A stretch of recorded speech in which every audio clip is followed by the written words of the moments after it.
What's up, Black Love fam and first time fam?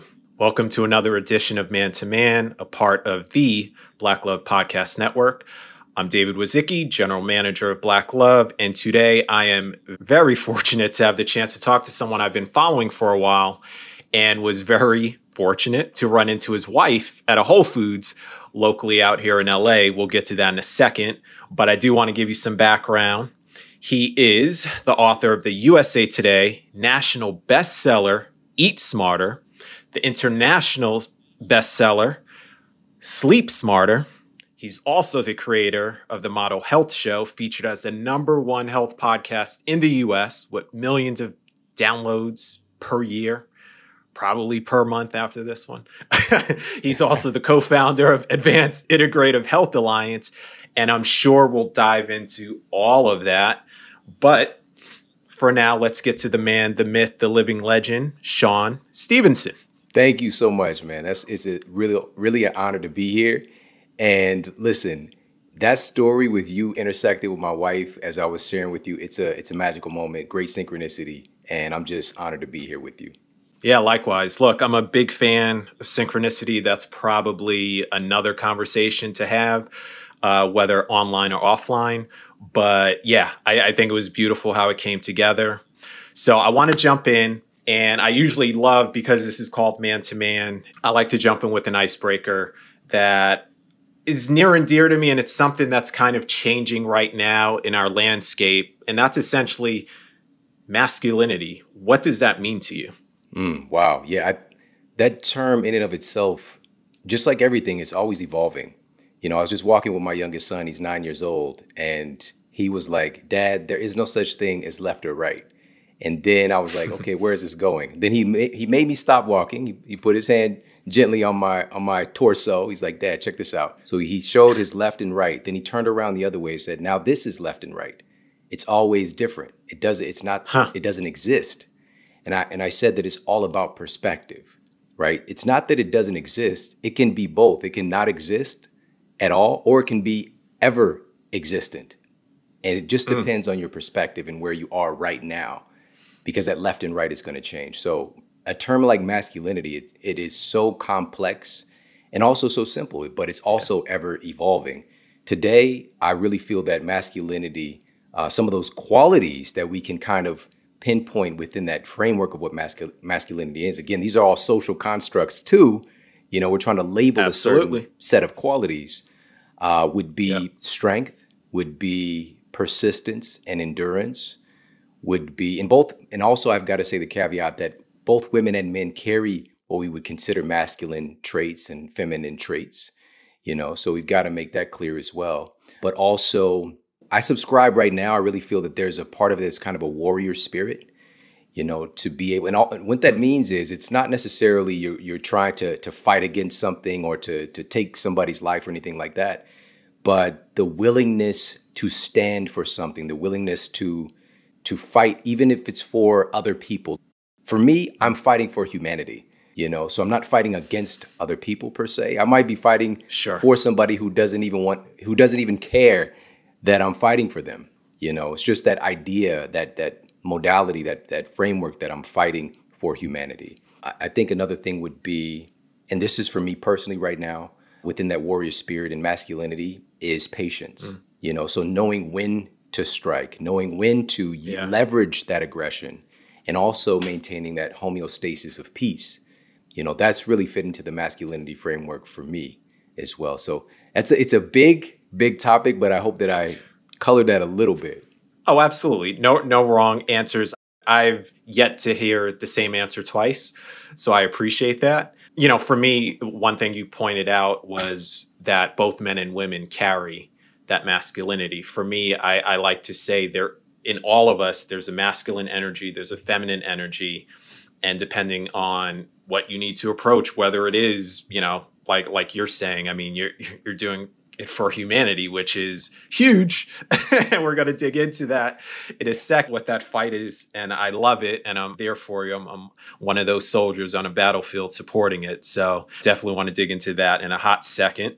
But I think it's all in the approach. And to your point, it is an evolution. It is ongoing. And I think when both men, women, however you want to label yourself, start realizing those energies that you can tap into and the power that lies within each of those, that's where the secret sauce is. I feel that. I feel that. All right. This big, big fight for humanity. I mean, I think before we go into the fight, I think we should kind of go back into how this fight began, because I didn't even know this existed. And furthermore, I didn't know this existed for somebody that was in their 20s, that you were diagnosed, I believe at the age of 20, with degenerative disc disease. And I feel like that may be a jumping off point here. I'll let you, of course, tell your own story, but I think that's the jumping off point to get on this journey towards this fight for humanity and wellness and well-being for all of us. Yeah, you just said it. It's a big thing for me to even say something like that. I've never said that before, but oh, really? It's in my psyche about me fighting for humanity. But this is coming from a place that for the majority of my life, when I was, younger, prior to that age of 20, when all of this stuff started to break down, I was the opposite. I was very selfish. I was very self-centered. Let me put it like that. And I didn't want to be that way. I mean, I loved my family. I wanted to protect my little brother, my little sister. I love and honor my grandmother and my grandfather. But I come from a very volatile environment. I just did this yesterday. I just thought about it. Like the majority of my years on planet Earth, I lived in Ferguson, Missouri / Ferguson, Florissant. We moved to the good part of Ferguson. So just being there front and center for, just all the things that come along with that. I got to witness things firsthand about the reality of living in these conditions. But what's not talked about is how many wonderful people are there. But we're just inundated with this, really, it's oppression. We don't know what health looks like. There wasn't a damn Whole Foods by me. Here in LA now, like you could literally throw a rock and hit a Whole Foods. There was one Whole Foods in all of St. Louis, period. But it damn sure wasn't close to me. I didn't know what that was. I didn't know what I didn't know what that meant. There was no gyms in my area. There was no yoga studio. And I was in college at the time. I went to the University of Missouri, St. Louis, which wasn't too far from Ferguson. But it just, even the campus, it didn't look like it belonged in the neighborhood. It's just like it just didn't fit in until you cross the street and things got nicer. Sure. And it's just like this in most, places across the country. The haves and have-nots are so close to each other. And for me, it's really all about exposure. So the reason that I was so self-centered, it was a protective mechanism. Really, I was in situations where I could have lost my life so many times. It's just, there's some grace there for me to be here today. Sure. And also, my mother being in the environment that I was in, she wanted me to be tough. And so at the age of 4, I'm talking my earliest memory is, the little kid next door. We kept getting little kid scuffles. I was 4. He was like 6 years old. Alfonso, shout out to Alfonso if you're listening. Alfonso.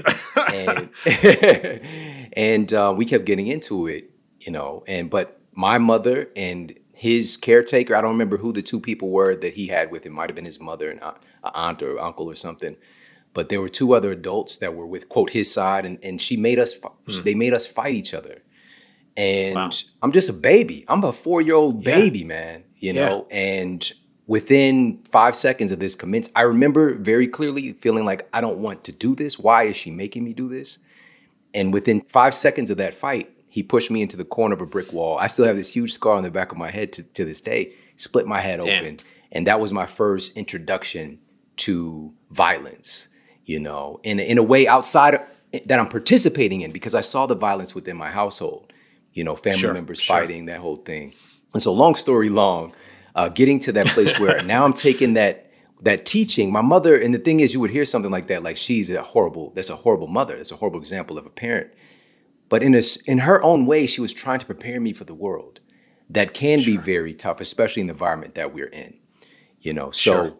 But from that, now I'm using violence as a tool, as an outlet, as a protective mechanism as well. So even though I've got a 3.8 GPA, I'm on student advisory, I'm a teenage health consultant in this special program. I was the first time this project called Onramps with St. Louis University was working with my high school for college credit for students. I was in the first year of students to ever be able to do that. I had all these things going for me, Oh, wow. but I ended up getting into a fight and got kicked out my entire junior year of high school.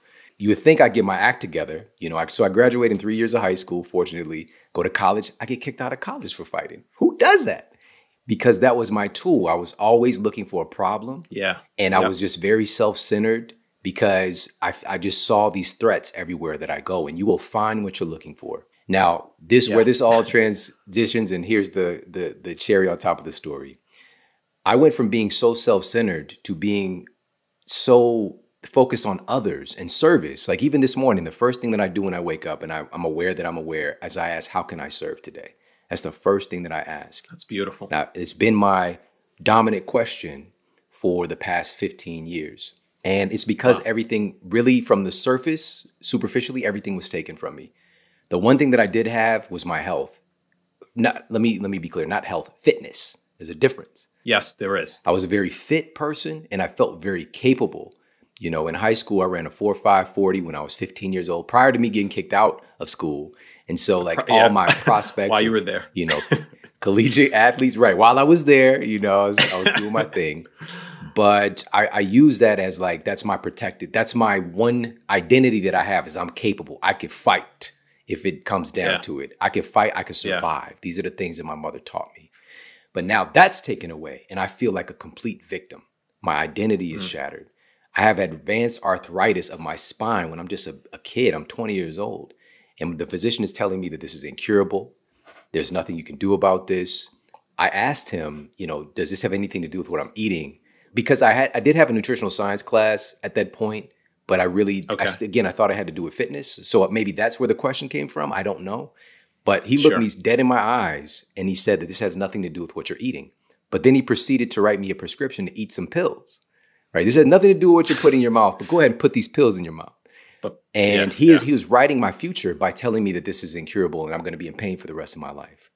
And so here's the end of the story is, 2 years went by, devastating, absolute crushing pain every day. I can't sleep at night. Every hour or so I'm waking up, pain is waking me up. I'm on all these medications. I'm gaining a lot of weight at this point. My fitness was gone. So now not only am I, in pain, but now I'm gaining a lot of additional weight, which is making me even more sedentary, making me feel even worse. And I stopped really identifying, not even recognizing who I was seeing in the mirror. But all of that changed, and we can dig into this more, after 2 years of suffering and outsourcing my belief about what's possible for me to other people, because I saw all these other physicians looking for somebody to help me. And that was my dominant question at the time. Why won't somebody help me? Why me? Why did this happen to me? And your mind is always going to find the answer to those questions. So after I saw the last physician, my question changed. And I finally asked after 2 years, what can I do to get better? What can I do personally to feel better? What can I do to get healthy? And it changed my life because the solutions that were always there, they were always present, but I wasn't tuned into them because I was so focused on how bad things were. I've heard this time and time again, especially more recently in the folks I like to follow, associate myself with, just kind of have that mindset, is taking this accountability, this self-accountability. And at first it may sound harsh because it's as if, if you're in this bad situation, it's all your fault. You did that. So that's why you're there.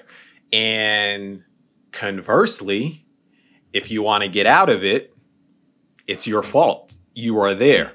So it is a hard pill to swallow. This is something I'm still trying to fully come to terms with, that everything that happens, it starts here. It's me looking in the mirror in the morning. It's if you have those issues, it's your fault. But conversely, it's, what you're saying. So you said, okay, let me look, how can I help me? How can I get better myself? So I'm sure this is where things began. From that point on, I mean, what did it take for you first to overcome that degenerative disc disease? What did you start taking? Or was there a person? Was there a book? Was there some, I don't know, just divine spark that was aha, this is it. This is the thing.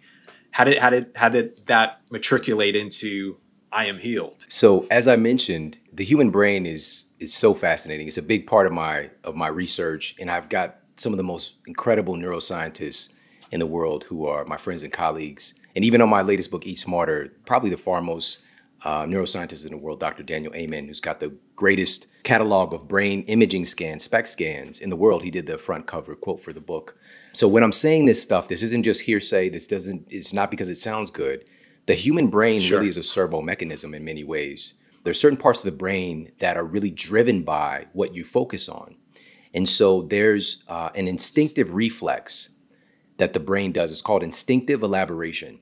And when you pose a question to your brain, which you can be conscious or unconscious of this, that's the key. That question that you're asking, your brain is hardwired. We are designed to find the answer to that question. This is why, like even with entertainment, this is how they get you. You know, you got to see what happens next. It's the open loop because you're questioning, you're asking a question. That's right. What happened? What happened to Sheila? Where's this going? You know, how did Ghost, is he going to get out of jail? Whatever it is, you know. And so, but we can use the psychology for ourselves. We can, in essence, kind of take control of our own mind, our own thinking, where oftentimes we've outsourced it. And so when I'm asking why me, why did this happen to me? And why won't somebody help me? I'm looking in my environment to affirm and answer these questions, why my life is so bad. Because what I'm trying to point to the fact of the solutions were there all along, which is within a week of me answering that question. Well, first of all, there's a new motivation. Now I'm going to the low-hanging fruit. I'm a big fan of low-hanging fruit. Like for me being an athlete prior to all of this happening, I went to some of those things, which I couldn't really walk well. I was in so much pain. But I just went and did what I can. I went to the university gym, just got on the stationary bike, pedaling a little bit. It was hard. And I just did that for a few days. And I walked a little bit more for a few days. Then I started to walk a little bit more. So then I started to pick up a couple of weights.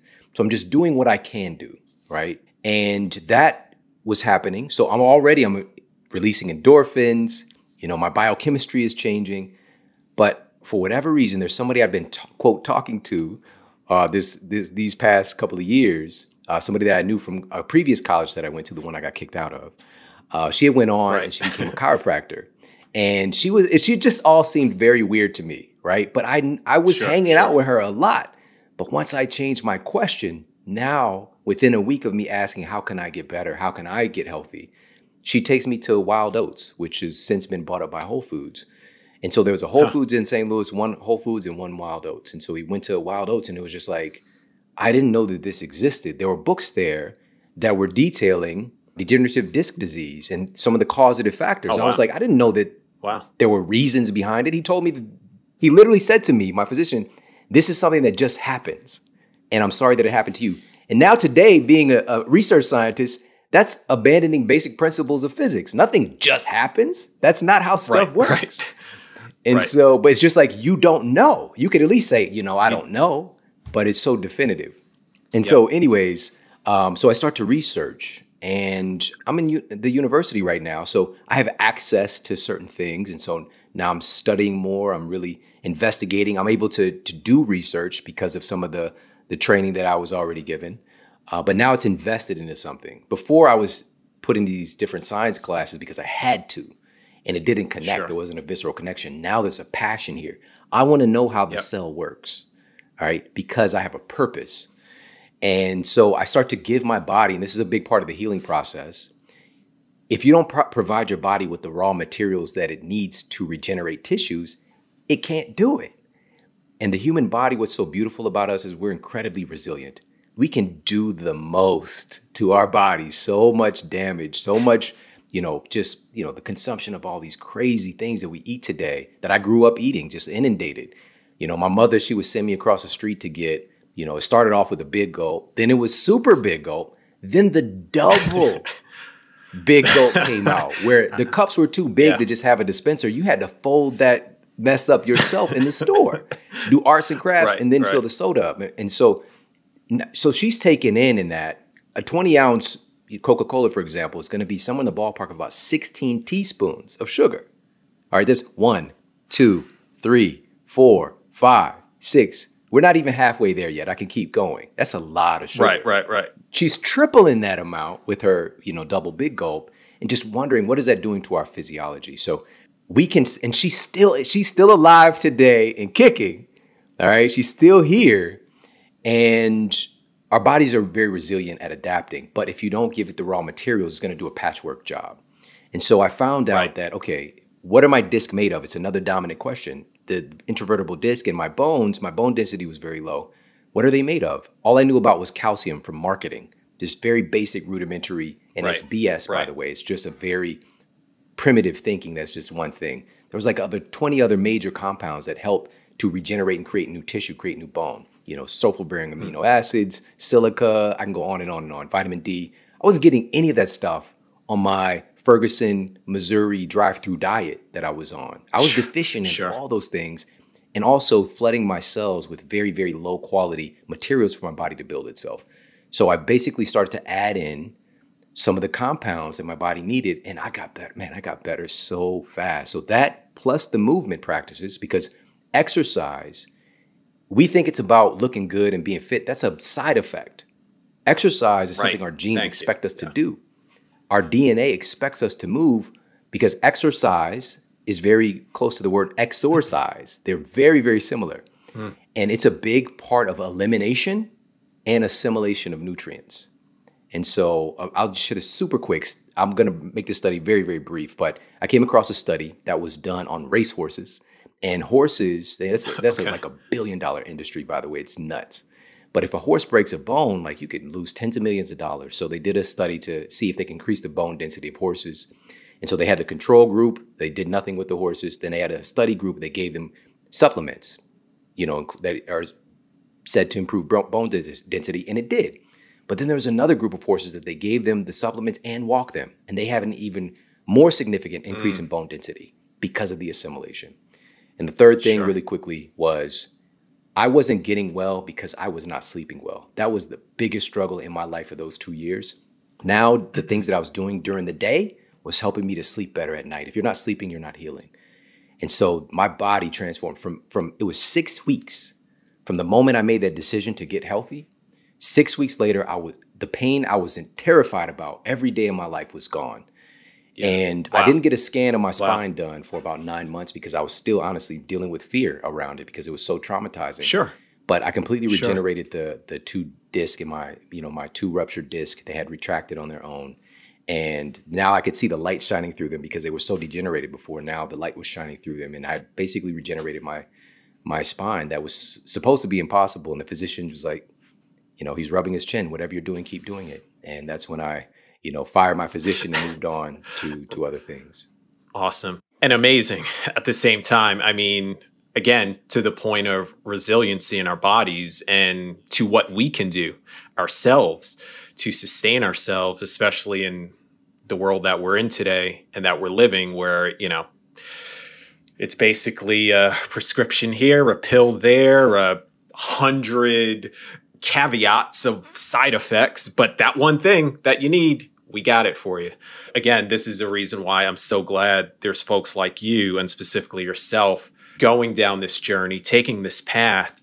I would have thought with everything you just mentioned, Eat Smarter would have come first, but you ended with you don't heal if you don't sleep well. So that takes us to Sleep Smarter. I want to touch upon that, and then I really want to dig into Eat Smarter. So, like you said, I'm doing all the things, everything's great. What said, it's sleep that's going to help me heal? Where did that come from? And where did the passion to say, I got to write a book about this and get it out to the community? This is such a great question.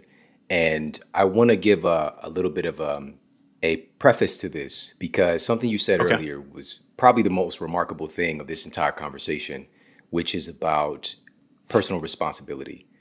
And right now it's a hot button issue because of the framing, because there tends to be, we tend to see things today, not us necessarily. Most people don't think like this, but what's presented to us are two very polarizing ideas. One is that the oppression in the environment is doing this to you and you're a victim. At the other end of the spectrum is everything is your 100% responsibility. It's your fault if you're not doing anything about it. These are two polar opposite things, seemingly, But the truth always lies somewhere in the middle. Generally, is going to be on the spectrum of those things. You know, so, and I'm a perfect example of that. I'm so grateful for where I come from.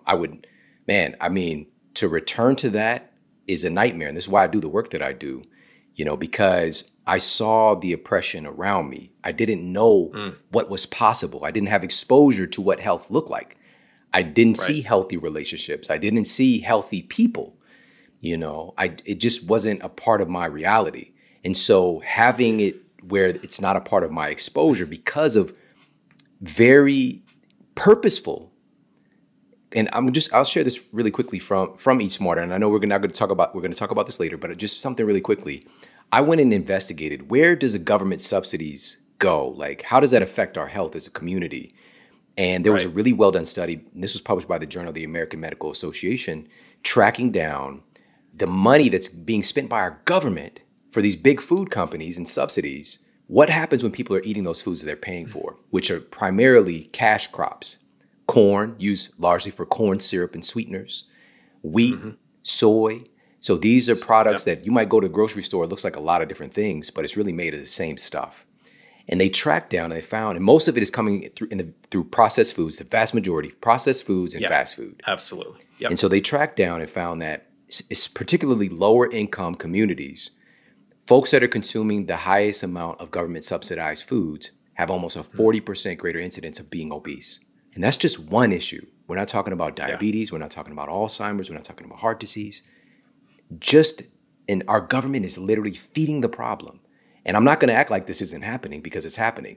There isn't money that's getting doled out to people who are, you know, growing fruits and vegetables, who are evoking the power to create community gardens and community recreation centers and things of that nature.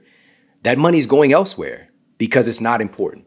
Now, here's the thing. That's true. It is true that there's an oppression present, but I come from the oppression. I got out.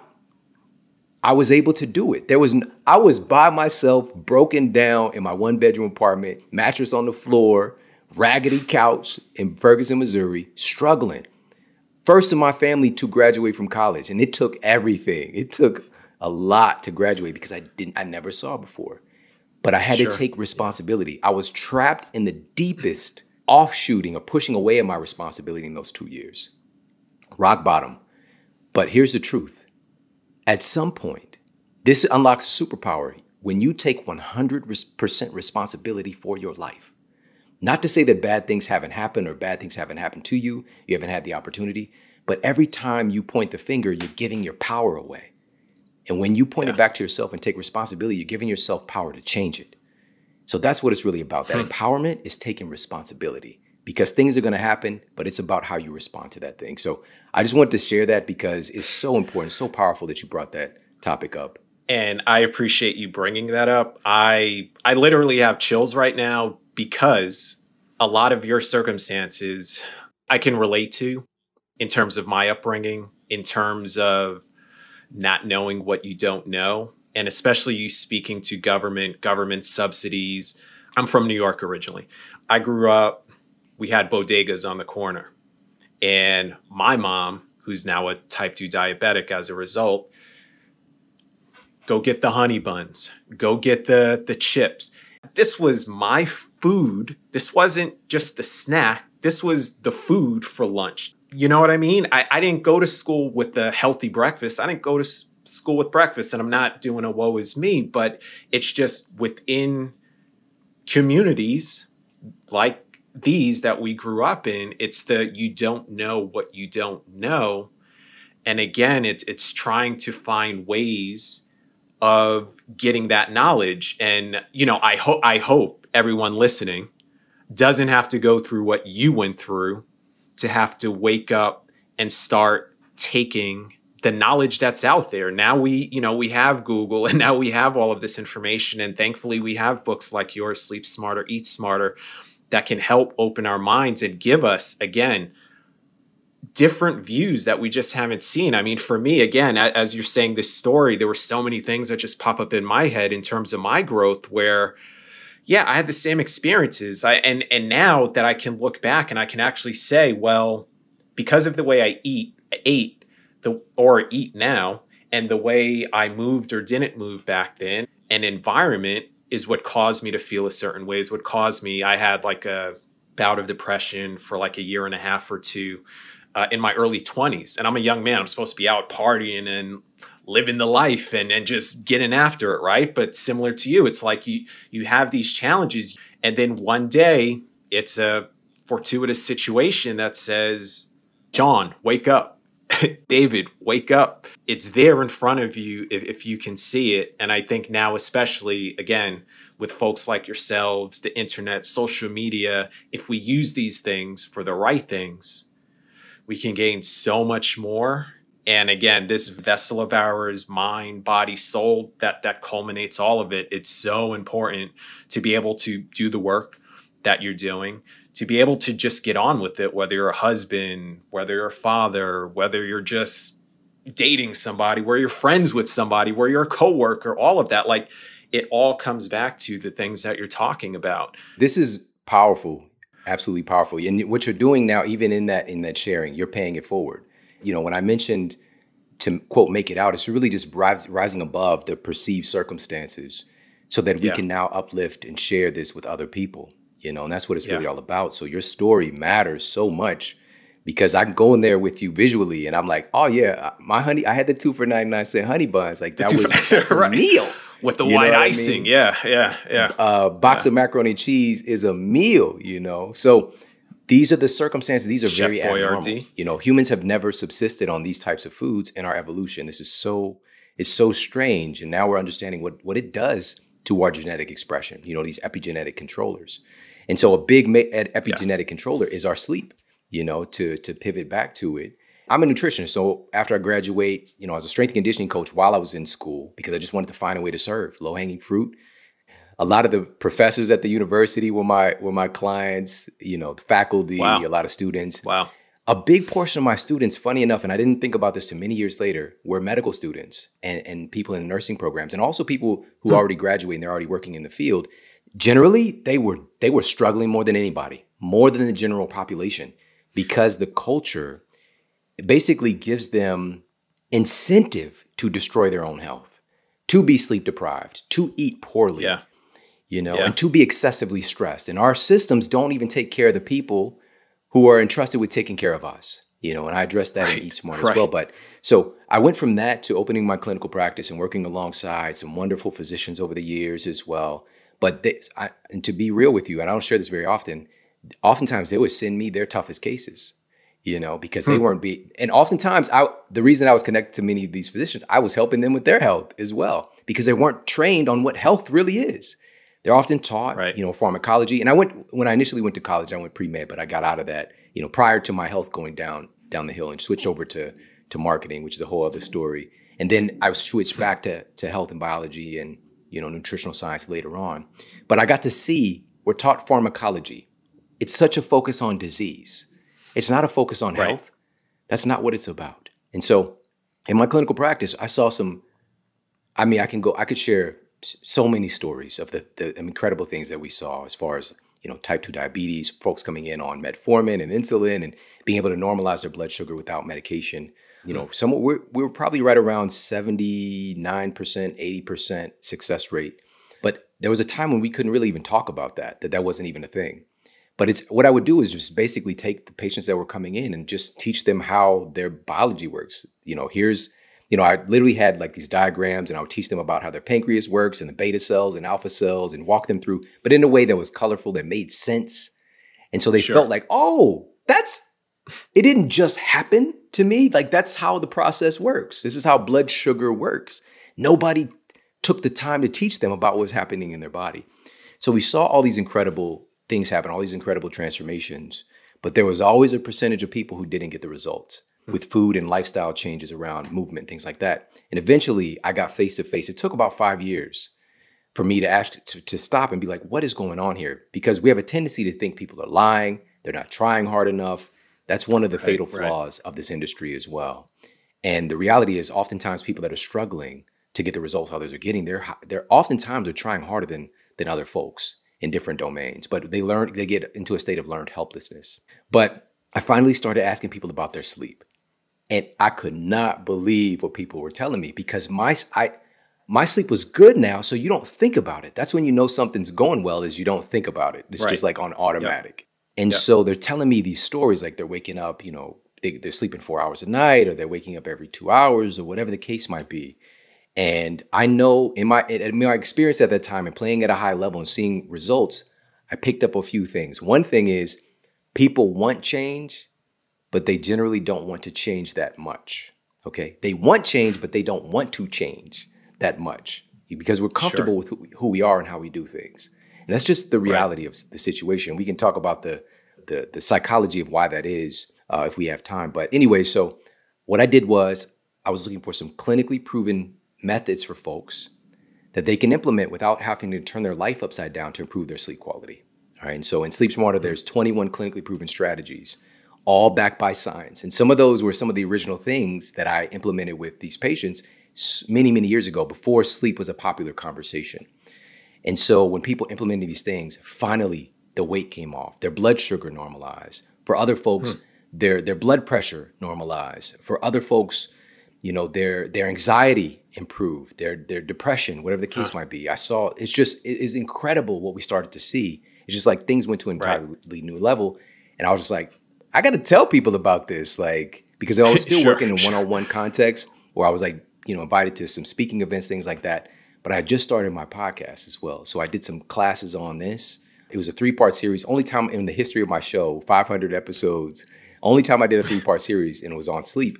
And it just, although maybe we had done 50 shows at that point, but it was the top most downloaded episodes. And I was like, this is something. So, that ended up turning into a book. Yeah. And that ended up turning into, I self-published it first, and it got picked up by a major publisher. Actually, it was 11 publishers vying for the book, trying to, get me on their squad, which is crazy. Again, coming from where I come from, to these publishers battling it out, to get the rights, but, so that became an international bestseller. It's translating like 20 different languages now. And I want to share this with everybody here. I really, really want everybody to get this.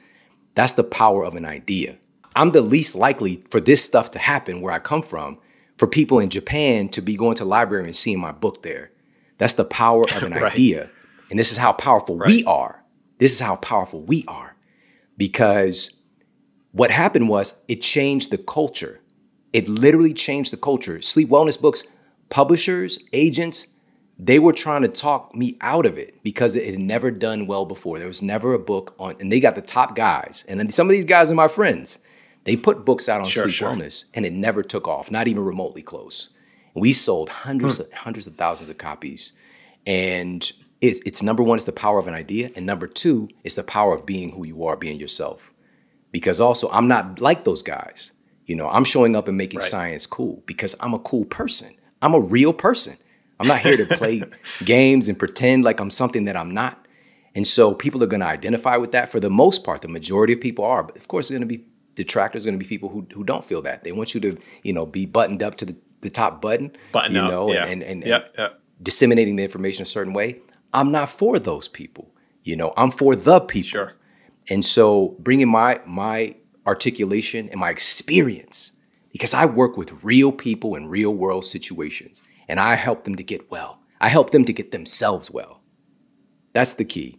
And so taking that and putting it in a way that makes sense, because sleep, that's not a sexy topic for most people. It's just not. It's a weird thing. It's like, it can seem boring.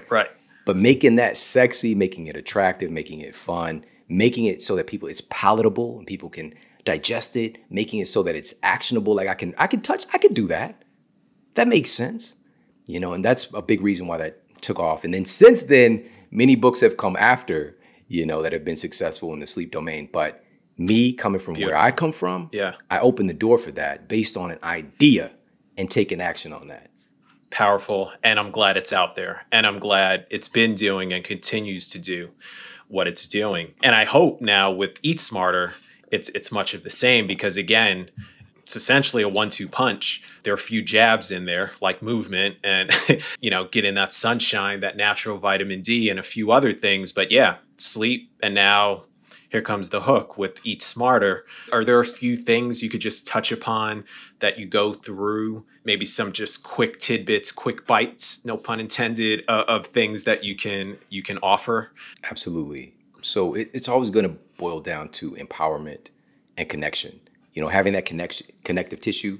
We are inundated with data. You got the internet at your fingertips. You can find out the answer to anything, but it doesn't really translate necessarily to real knowledge and action, right? We've got all this data, but how can you get folks to actually put it into play and to utilize it? So what Eat Smarter is doing, and I just a little note about it, when the book came out, it was the #1 new release of all books in the United States, fiction and nonfiction. But that was just for a short period because the books ended up selling out, which is not good. All right. It's not like a concert venue that's good, capacity. but not good. Yeah. Yeah.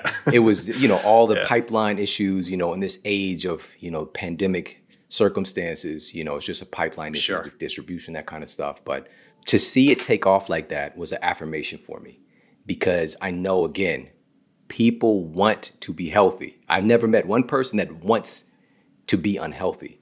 Maybe they've talked themselves, again, learned helplessness. Maybe they believe that it's too hard. It's not for them. They're not enough, whatever the case might be. But I've never met one person who doesn't want to be healthy. And so striking that chord, what I'm doing with Eat Smarter is, for the first time in book form, let me be clear about this. In popular mainstream distribution book form, taking people behind the scenes and actually teaching them how their metabolism works, right? So how does fat loss work? How does weight loss work? All right, we know about the whole, you cut your calories, this and that, but how does fat loss work? Where does fat go? Where does it go when you, quote, lose it? Like, how does the whole, and so I'm demystifying the process and creating a level of empowerment. Now you understand it's not just this superficial thing, this ghost in the machine you're fighting against. And so we do that, but then also, what are some clinically proven foods, nutrients that aid in these different processes that have a lot to do with our hormone function, neurotransmitters, all those things, but what are the foods that are clinically proven to help to fortify and support those metabolic processes, right? And if we have time, we could hit a couple of those. But so that's #1. This is also the problem, is that food keeps being designated to being, in our culture, when people think about diet, nutrition, they think about weight for the most part. That's what it's culturally tied to. And that is one of the biggest mistakes, because food is so much more than that. Food is literally what you are made of. Every single cell of your body is made from the food that you eat.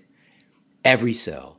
I know some of the top cardiologists, the top immunologists, your immune cells that are so important today, especially it's kind of on top of mind for everybody. Your immune cells are made from food. So are your immune cells made from sustainable, real whole foods, or are they made from Funyuns?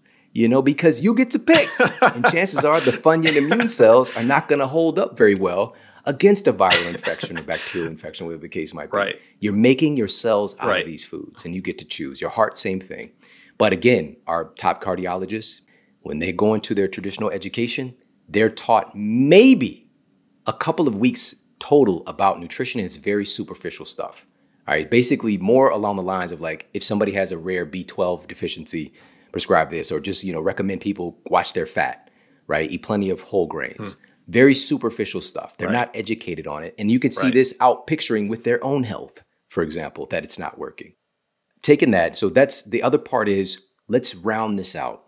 Let's show people firsthand how nutrition and food controls and affects their metabolism, but also the other areas of their life. How does food affect your memory and your cognitive ability, your ability to stay focused in a very distracted world? How does food affect your emotional stability, your emotional intelligence, and your ability to connect with other people?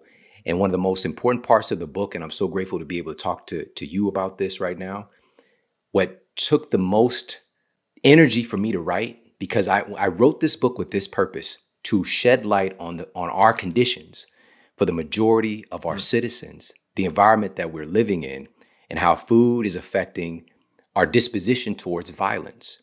And all the clinical evidence, it's mind-blowing. When you see this stuff stacked out in the book and the different studies, like, you can literally see firsthand in ward studies how nutrient deficiencies increase your proclivity towards violent offenses. We are not well. It's very difficult. It's not impossible. Let me be clear. It's just harder to have patience and to be compassionate, to perspective take when we are physiologically unhealthy. When our biological needs are not met and we're disrupted and we're sick, it's just harder to do those things. It's not that we can't, it just makes it harder. So shedding light on that, and also a big part of the book too is like in Eat Smart, I really drill in on all the clinically proven evidence on how certain foods control and influence your sleep quality as well, because there's certain good sleep nutrients. Because sleep doesn't just happen.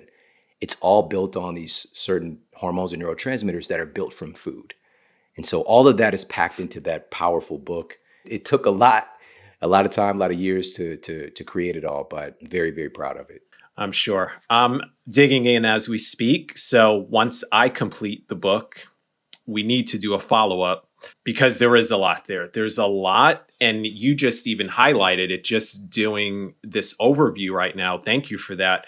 But so many things that are connected. I mean, it almost sounds like, I mean, I don't want to say 100%, but damn near. It sounds like 90-ish, and then throw in some movement and there it is, you know, that's affecting every dynamic. Like you said, from mood, and I know it firsthand, like I mentioned a little bit earlier, it affects your mood. It affects how you move through life day to day.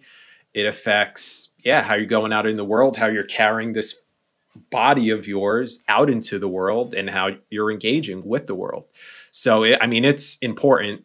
And just as Sleep Smarter was powerful, Eat Smarter right now, I'm getting smarter and more powerful with every page that I'm reading. From our community specifically, it's getting better, but I think it's just so foreign still. I think just even the notion, like you said, and side note, you do make sleep and eating and science sexy or fun or however you're approaching it, because like you said, you speak from the heart.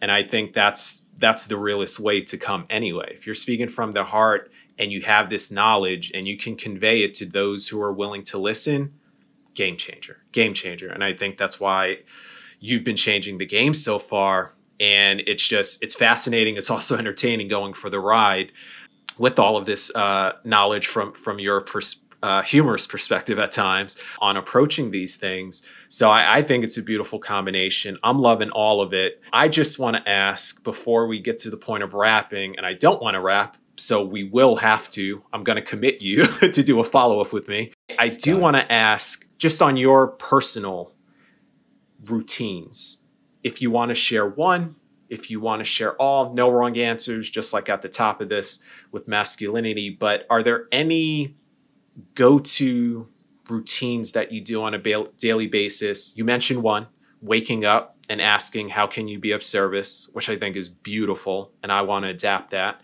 into my own. But are there any others? These are the things Shawn Stevenson does every morning or daily that just gets me right, gets me primed for the day, mindset, overall well-being. Oh, yeah. So this is a fantastic question. And for me, it's really low-hanging fruit. So since we're giving like a little bit of insight, I would want things that are easy on-ramp for people, the easy on-ramp things that I do for myself that have just become automated, that are very simple, but also very powerful.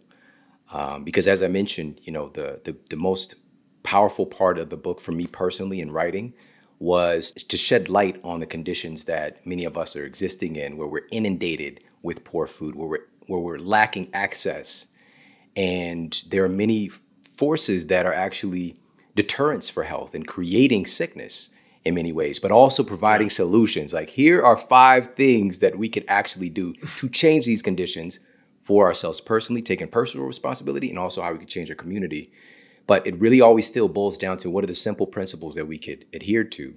And I'll just share with you today what I did, because I do this every day, but I'm going to share a little insight that I just started doing, actually adding this in very recently to take this to another level. And it's another simple tweak though. Okay. So the most foundational aspect of human health from a nutritional standpoint, unfortunately, it's very often overlooked. And it's something so simple. We're taught in my university classes even, this dogma about these 3 macronutrients. We have 3 macronutrients: fats, carbohydrates, and proteins. and that's the end of the story. But it's not the end of the story. There are two other major macronutrients. One of them is alcohol. A lot of folks know about that one. And I also talk about that in depth, like how does that work? How does that influence fat loss in the book? But all the other macronutrient, which is the most powerful, is water. And oftentimes overlooked because it's considered to be a non-caloric or non-energy contributing macronutrient. But that's looking at nutrition through the lens of caloric tunnel vision, not understanding that water makes everything work better. The majority of your body is water. People just like, we really got to get this. It's so simple. And a recent study, this was published in the journal Medicine and Science and Sports and Exercise, found that just a 2% drop in your baseline hydration rate can lead to significant cognitive impairment, right? So reduction in executive function, so the prefrontal cortex. Also the volume of your brain can shrink substantially when you're dehydrated. Literally, like you lose the size of your brain, and it's not a joke. But also you can rehydrate your brain relatively quickly because the blood-brain barrier allows water in droves into the brain. But it has to be the right type of water, which is a whole other conversation. So the first thing that I do to start my day, and I want, if people can maybe pull this into their life, this is a powerful, very simple health principle. The first thing I do, you might go to the bathroom, whatever. I take what I call an inner bath. And during the night, your body is doing trillions upon trillions of metabolic processes. And there's a lot of metabolic waste. And so this is why urine tends to be more concentrated in the morning as well, is the waste products. You've got to help to literally, quote, flush out, give your body the water medium to do and run these processes to clear out metabolic waste. We take an outer shower, but the inside is far more important because beauty is even from the inside out. And so I take an inner bath, and what that looks like is somewhere around 20 to sometimes 30 ounces of water, but somewhere generally around 20 to maybe 25 ounces of water to start the day. My wife, she does maybe 12 ounces with lemon. She's found that she's not vibing getting up and drinking, room temperature cold water. She's drinking hot water with lemon. All right. And that's her vibe. That's what she does. But she does take her version of her inner bath. And so the other part of this is something called water-induced thermogenesis. All right. Water-induced thermogenesis.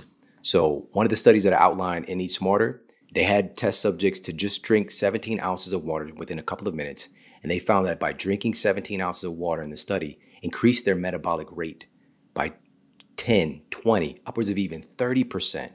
So that means they actually ended up burning 30 calories from drinking 17 ounces of water. And this is something, if we do this a few times a day, it's a calorie-free energetic input that makes your body burn calories. And it's not because of heating the water up or anything strange like that. It's because it makes everything work better. All right. All your hormones and neurotransmitters that responsible for losing weight, quote, burning fat, it's all happening in a water medium. So you get that benefit as well. Last thing, the thing that I've added in recently is the inclusion of electrolytes. I've been adding different versions of really high quality salts over the years, but now specifically getting the sodium, potassium, magnesium going first part of the day. Oftentimes with my morning water I've been doing, and I'll share this really, really quickly. Researchers at McGill University found that they detailed sodium as being a, quote, on-off switch for specific neurotransmitters in the body that improve cognitive function and also protect your brain from degenerative diseases. And so sodium is another thing that's very controversial, but this is because most sodium primarily comes from processed foods in our culture, like 70, 80% of the sodium we're taking in. So electrolytes, our body's running on electrical currency, and so these electrolytes help with signal transduction, so your cells can talk to each other better. But it has to come from a good source. We get into all that stuff as well. But these are foundational principles for what the human body is made of. Water, minerals, electrolytes are specific minerals, the right types of fats to help fortify the health of your brain. Proteins to make up your hormones and neurotransmitters are literally made from protein, your tissues. And the list goes on and on. We detail all of these different factors for sure in the book. Amazing. I can keep going. I'm fascinated by this, and I hope everybody listening is taking this in. If you come away with nothing, come away with this. These things are so easy when you're aware. And again, this conversation, I'm hoping, has made those listening aware, and those who hopefully have become aware can share this with people they care about to make them aware also, because again, you're mentioning these simple things when it's really broken down, it's so powerful, it's so effective, and it's just these little adjustments. Water and some salt, well, not just any salt. What in terms of salt, let me ask this quickly. What kind of sea salt would you suggest? Himalayan sea salt? What would you suggest if someone were to add salt to their water? Yeah, salt is a very again, it's one of those words that comes with a lot of nuance, Very much we Sure. started with masculinity, it can mean a lot of different things. Right. In our culture, when we think of salt, we think of sodium chloride, right? So that's sodium salt. And so that's actually 40% sodium and 60% chloride. But there's also there's magnesium salts, there's potassium salt, like magnesium sulfate, or Epsom salts for bath, that's magnesium salt. Right. There's many different types of salt. So it comes in many forms.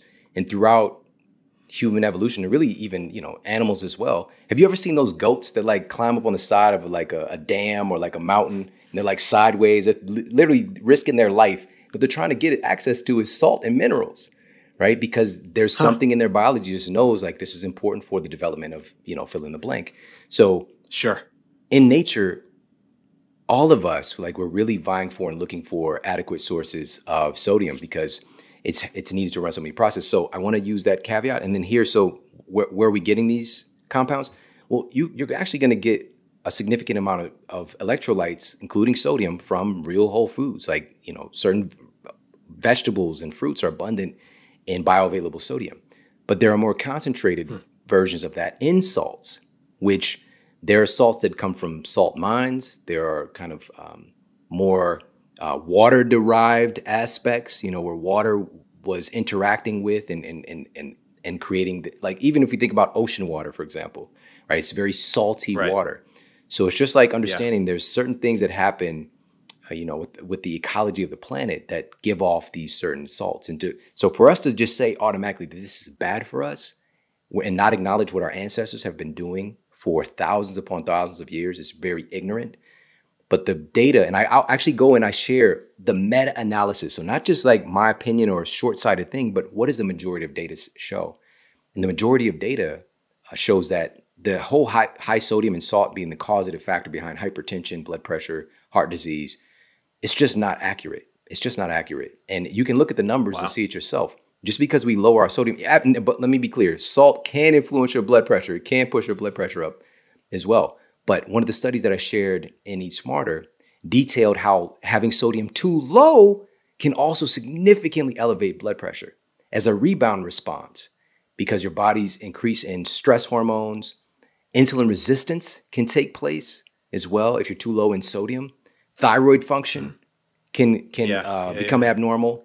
The list goes on and on and on. We have to keep this in a proper perspective. So from real food, you're going to get sodium, salt. So this is going to be higher quality salts, not the girl with the umbrella, that Morton salt. Right. That's not high quality Yeah. salt. That's not good salt. Yeah. And there's a lot of binders and fillers and chemical processing, to make it certain consistency and certain level of quote purity and prettiness to it. But salt has character, so this could be, there's Celtic salt, there's Himalayan rock salt. Yes, there's real quote real salt here. That's mines in Utah and things like that. There's black Hawaiian salt. Every culture, and working at a university, I got to meet and work with people from all over the world. They've got certain things in their bag that everybody just does, historically based on because I was inquiring about their ancestors. Like what is your grandmother doing? Your great grandmother doing? So salt is another one of those things. Very diverse. Then we have electrolyte products that are derived from these different salts as well that are very, concentrated versions, might have certain combinations of formulas, but you got to be careful because marketers screw this stuff up. It went from like Gatorade being something for these athletes, which was tremendously high in sodium, the original formula, if you ever get a chance to check out the original formula. And the amount of sugar was minuscule compared to what it came to be. It got flipped. Right. Well, the sodium went down, the salts went down, and the sugar just skyrocketed. And so we got to be careful about the sugar, the additives, the binders, fillers, chemical, abnormal processing, pesticides, herbicides, all this stuff that can turn something that's supposed to be healthy into something detrimental. Well, I guess all roads lead to get that book, Eat Smarter. I am, again, always in awe, always appreciative of what you bring, and when you bring facts behind the commentary. So you always figure out how to sneak that in. So I'm always appreciative of you in that, in your work, on the gram, on your .com. Is there anything else before we wrap that you want to share with the audience that you may have coming up? Yeah, this community is so important, and, it's really up to us to be empowered. We can't wait around any longer for, someone outside of ourselves to come and fix our issues in our communities. It's really up to us. Yeah. Nobody cares like we do. For me, the number one thing is being the example, be the model, let your life be the example and the template for others to follow. And then we can just keep taking it bigger steps and bigger steps from there. Because once you start feeling good, you just tap into exceeding levels of power and empowerment to change the lives of others, to be of service. So I'm just really grateful to be here with you. And, I just really want to reiterate how important this community is. As far as Eat Smarter, you can pick it up anywhere books are sold: Amazon, Barnes & Noble, Target stores. We got a national campaign with Target stores. Very rare that a big idea food book gets the placement that we did. We had there's like a console, outside of the aisle feature when the book first came out for a few months, and the book just really took off. And it was at every Target store across the country. And listen, I worked at Target when I was, when I was in high school, my senior year, when I was, trying to graduate with my class because I got kicked out the year before. I was working my behind off at Target, just to help out around the house and just, trying to, do the thing, man, and so to have my book there today is really, again, just speaks to the power of an idea. But so it's also, it did so well that we've got 2 more Target campaigns. One of them's going right now, so you can pick it up at Target stores.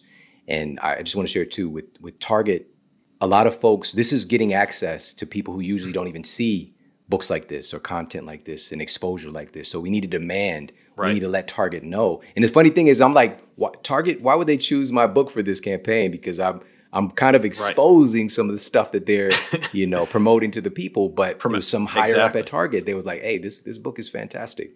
And so, but giving exposure, and we've got to let these companies know this is the kind of information that we want, and to demand more of it. And we do that by voting, with our dollar and with our actions. So, and of course, the Model Health Show is my podcast, as you mentioned at the beginning, which is crazy to be able to say this.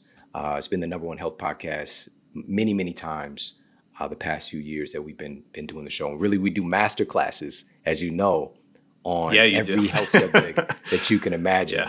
So people walk away. All you got to do is click play, take this adventure with me, and by the end of it, you're going to be empowered in whatever health aspect that is. I do master classes with myself, and I bring on the very best people in their respective fields in the world for the audience over there. So you can check out the Model Health podcast as well. And I can vouch for all of that because I am an avid listener. Shawn, again, I appreciate you. I thank you so much. Black Love fam, new fam that has joined, make sure follow this man on Instagram to get the latest and greatest at Shawn Model. Like you said, pick up Eat Smarter. Go check out Sleep Smarter, because if you're not part of this international movement, well, time to wake up before you go back to sleep on it. And make sure you go listen to his podcast, Model Health Show, modelhealthshow.com. And shit, like I said at the top of this, and this is beyond selfless promotion, I think there were so many nuggets here for the community that's so important. Share it with someone you love. Share it with another king. Share it with your queen. Share it with all the fam, the friends, because especially right now more than ever, health is truly wealth. It is truly that biggest currency for us right now. So treat it as such. Go out there, support Shawn. Shawn, I thank you again. Peace, love, and soul. Thanks again.